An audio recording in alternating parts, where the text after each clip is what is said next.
로마서 12장 4절, 우리가 한 몸에 많은 지체를 가졌으나 모든 지체가 같은 기능을 가진 것이 아니니 이와 같이 우리 많은 사람이 그리스도 안에서 한 몸이 되어 서로 지체가 되었느니라.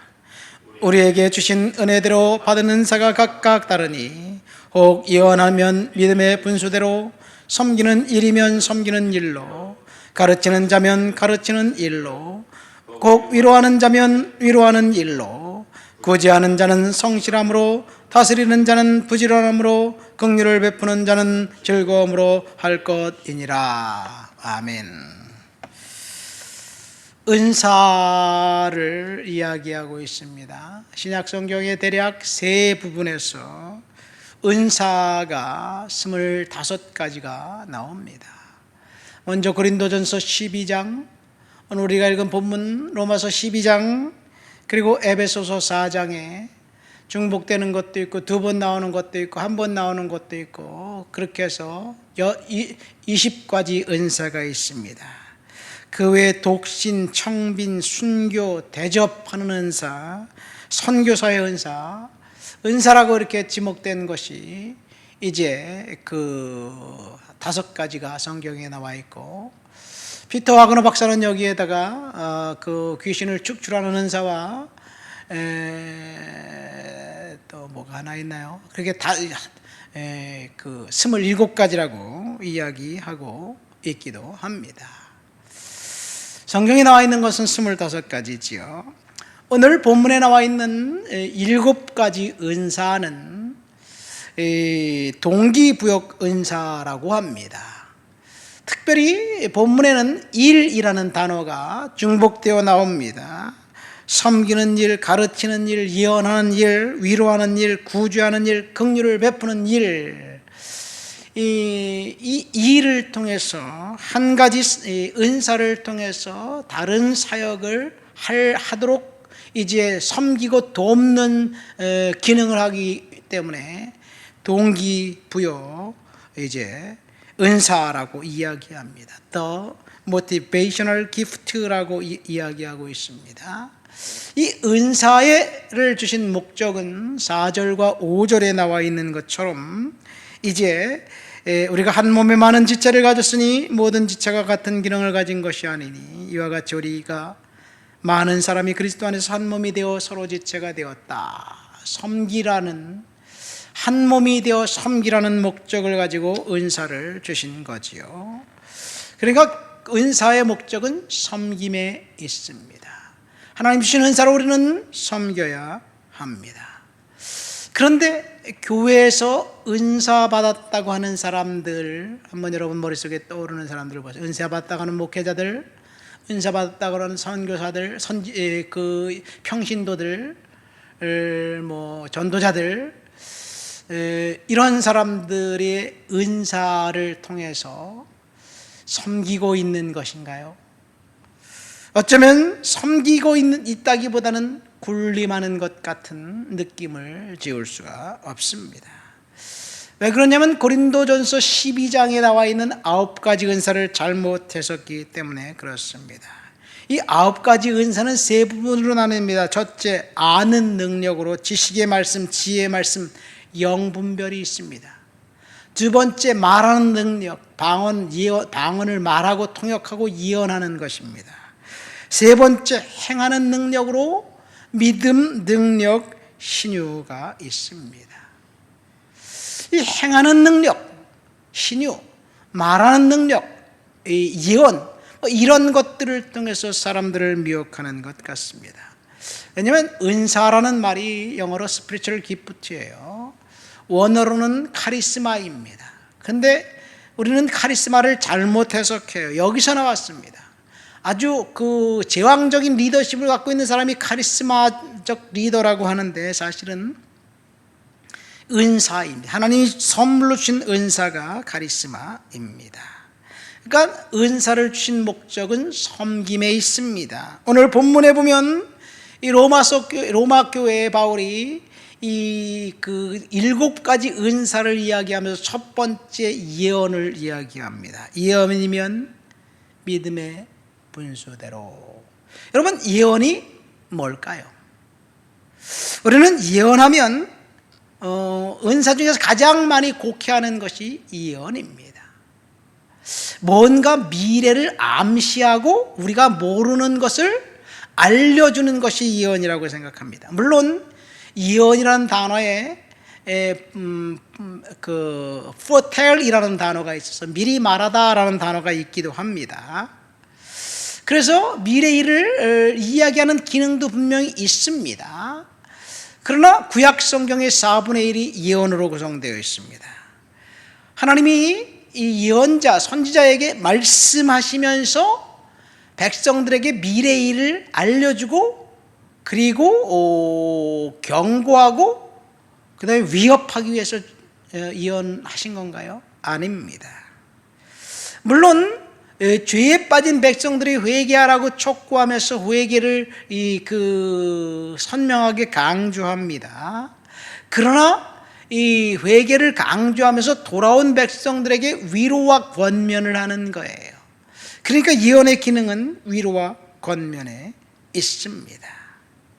하나님의 법을 잘 지키도록 이제 위로하고 권면해서 백성들이 언약의 백성들로 살아가도록 하게 하는 것이 예언의 순기능입니다.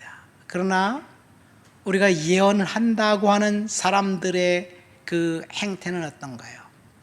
첫 번째, 1인칭 이 대명사를 써서 명령형으로 말합니다. 영어로 예언하는 사람들이나 한국어로 예언하는 사람들이나 똑같습니다. 1인칭 명령형. 두 번째, 그 예언을 듣지 않고 불순종하면 저주받을 것 같은 위기감이 조성됩니다. 세 번째는 미래의 일을 알려주는 것 같은 신비감이 거기에 있습니다. 이것이 하나님으로부터 온 예언인지 우리는 분명히 반드시 분별해야만 합니다. 하나님은 미래에 대해서 아는 것을 허용하지 않았습니다. 성경에는 미래에서 아는 것을 허용하지 않았어요. 그래서 여러분, 투시라는 은사는 성경에 없습니다. 제가 원당에서 목회할 때 저하고 협동 목회했던 분이 계셨는데 공교롭게도 저와 생년월일이 똑같았어요. 근데 그분이 뉴욕에서 유학했을 때 어떤 한 여학생이 강력한 투시의 은사가 있다는 여학생이 있었대요. 대학교 캠퍼스에서 많은 학생들이 열광했습니다. 너무나도 신기했어요. 딱딱 알아맞히니까 너무나도 신기한 거예요. 그래서 그 여성을 우상처럼 떠맡은 거예요. 나중에 그 여성이 자기가 신이다, 자기가 예수다, 뭐 이런 이야기를 하게 됐대요. 그런데 그 여성이 처음에는 많은 사람들이 열광하다가 이제 사람들이 갑자기 그를 강력하게 추종하는 사람들을 빼고 그 여성이 나타나면 슬슬 피하기 시작한 거예요. 왜 피해요? 내가 어제 술 먹고 죄졌는데 그거 알아맞히면 어떡하지? 뭐 이런 우려 때문에 그렇습니다. 두 가지 문제. 첫 번째, 투시는 성경에 없습니다.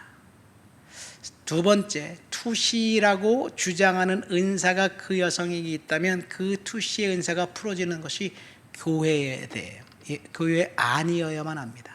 말씀으로 그것이 예언인지 아니면 잘못 나가고 있는 것인지 점검하고 계속해서 이제 자기 자신을 성령 안에서 점검해야 되는데, 교회를 떠나 추종 세력들 사이에 인기 영합하면서 풀어진 은사 비슷한 것은 가짜입니다. 예언도 마찬가지입니다. 가짜에 우리는 조심해야 될 줄 믿습니다. 사울왕을 보십시오. 미래를 그가 안 순간 괴물로 변해버렸습니다. 그가 한 미래는 뭡니까? 내 왕위를 내 마음에 맞는, 하나님 마음에 맞는 다른 사람에게 줄 것이다. 이 말씀을 들었을 때 하나님 앞에 회개하고 겸손하게 하나님 그렇습니까? 내가 지금 내 왕직을 열심히 수행하고 다른 사람에게 그대로 이양해 주겠습니다. 그런 마음을 갖고 그 자기의 직무에 임해야 되는데 자기 뒤에 왕이 될 것 같은 다윗을 죽이려고 혈안이 되었습니다. 사실 사울 왕은 다윗을 죽이려고 20년 15년 이상 세월을 허비했습니다. 자, 두 번째 섬기는 일입니다. 예수님은 분명히 섬김을 받는 위치에 있었지만 섬김을 위해서 오셨다고 이야기하면서 우리에게 섬기라고 말씀하셨습니다. 자기를 높이는 자는 낮아지고 낮추는 자는 높아지리라. 우리가 이 세상에서 섬김의 삶을 산다면 이 세상이 천국과 같은 그런 곳이 되지 않을까 생각됩니다. 그래서 예수님이 누구든지 나를 따라오려거든 자기를 부인하고 자기 십자가를 지고 나를 쫓을 것이니라 말씀하셨습니다. 우리가 우리 기억에 남는 사람들이 있다면 섬긴 사람들을 도와준 사람들 뿐일 거예요. 군림한 사람들, 뭔가 가르쳐준 선생들, 사실 기억에 남지 않습니다. 세 번째, 가르치는 일입니다. 가르침은 하나님의 진리를 전달하여 방향과 능력을 주기를 원하는 소원을 하나님으로부터 받아 가르치는 것을 이야기합니다. 네 번째는 위로하는 자입니다. 위로를 영어로 encourage라고 합니다. 격려하는 일입니다. 상대방에게 용기를 줌으로 격려하는 거예요. 그러니까 예언의 그 일부분은 이 위로하는 일, 권위하는 일에 포함됩니다. 그래서 동기부여의 은사예요. 예언을 통해서 사람들을 위로하고 격려하는 것. 사실 참된 위로자는 보혜사 성령님이십니다. 파라클레토스 성령께서 늘 우리와 함께 하신다 약속하셨습니다. 참된 위로자는 성령이고 참된 위로자는 성도들의 아픔을 보듬어주고 감싸고 그리고 이제 그 위로해주는 사람을 말합니다. 다섯 번째는 구제하는 자는 성실함으로 하라. 이 사실 구제의 은사는 금전을 사용하는 능력입니다. 돈을 하나님 앞에서 어떻게 사용해야 할까? 하나님이 우리에게 축복으로 주신 그 돈을 어떤 사람은 자기 자신만을 위해서 사용합니다. 돈이 천문학적인 돈이 있어도 그것이 모자라서 더 많이 채워 넣으려고 안간힘을 씁니다. 이런 사람은 구제 은사를 달라고 하나님 앞에 기도해야 될 필요성이 있어요. 어떤 사람은 이 돈이 생기면 그것을 어떻게 선한 일에 쓸까 열심히 생각하면서 열심히 섬기고 돕습니다. 그 연예인 중에서도 가수 중에서도 그런 사람이 있잖아요. 열심히 돈을 벌면 그 돈을 도네이션 하는 거예요. 그래서 구제 은사를 가진 사람은 순수한 마음으로 구제하지 이 도네이션 조금하고 떠버리지 않습니다. 이 초대교회 역사에 보면 교회가 구제하고 섬기고 다른 사람들을 돕는 것 때문에 이 로마 도시가 발칵 뒤집혔습니다. 로마 황제인 황제에게 어떤 사람이 이렇게 이야기했습니다. 우리는 부끄러워야 합니다. 유대인들에게는 거지가 한 명도 찾아볼 수가 없습니다. 무신론자인 저 갈릴리 사람들이 우리를 섬기고 있습니다. 그 사람들은 누구냐? 이 그리스도인들이에요. 섬김과 구제를 통해서 성도들이 하나가 됐고 교회가 회복되었고 그리고 믿음의 공동체가 되었습니다. 여섯 번째, 다스리는 자는 부지런함으로. 여기서 다스린다는 말은 이 비전을 보여주면서 함께 그 한 가지 목적으로 나가는 것을 이야기합니다. 군림하는 권력을 말하는 것이 아닙니다. 마지막, 긍휼을 베푸는 자는 즐거움으로. 여기서 긍휼은 이 영어로 compassion이라고 합니다. compassion은 함께와 passion, 고난, 고통을 함께 당하는 것을 이야기합니다. 이 선한 사마리아인이 비유해 보면 강도 만난 자에게 긍휼을 베푼 것, 이것이 compassion입니다. 컴패션은 다른 사람에게 연민을 느끼는 관심을 갖고 있는 그런 사랑을 말합니다. 그래서 컴패션의 긍휼의 가장 중요한 것은 중보기도입니다. 다른 사람들의 아픔을 내 아픔처럼 느끼면서 중보기도하는 것, 그것이 긍휼의 일환입니다. 오늘 우리는 로마 교회에 주신 7가지 동기부여 은사에 대해서 생각하면서 은혜를 나눴습니다. 은사의 목적은 섬김에 있습니다. 이 은사를 가지고 하나님 앞에서 우리가 섬길 때 교회 공동체가 잘 돌아가고 국가 공동체가 섬기는 사람들을 통해서 살만난 곳이 될 줄 믿습니다. 우리 섬기며 은혜 가운데 살아갑시다. 하나님 아버지 감사합니다. 오늘도 주님 앞에 나와 주를 높여드립니다. 우리에게 주신 은사대로 주님 앞에서 최선을 다해 섬기는 하나님의 자녀, 하나님 백성 되도록 도와주옵소서. 예수님의 이름으로 기도합니다. 아멘.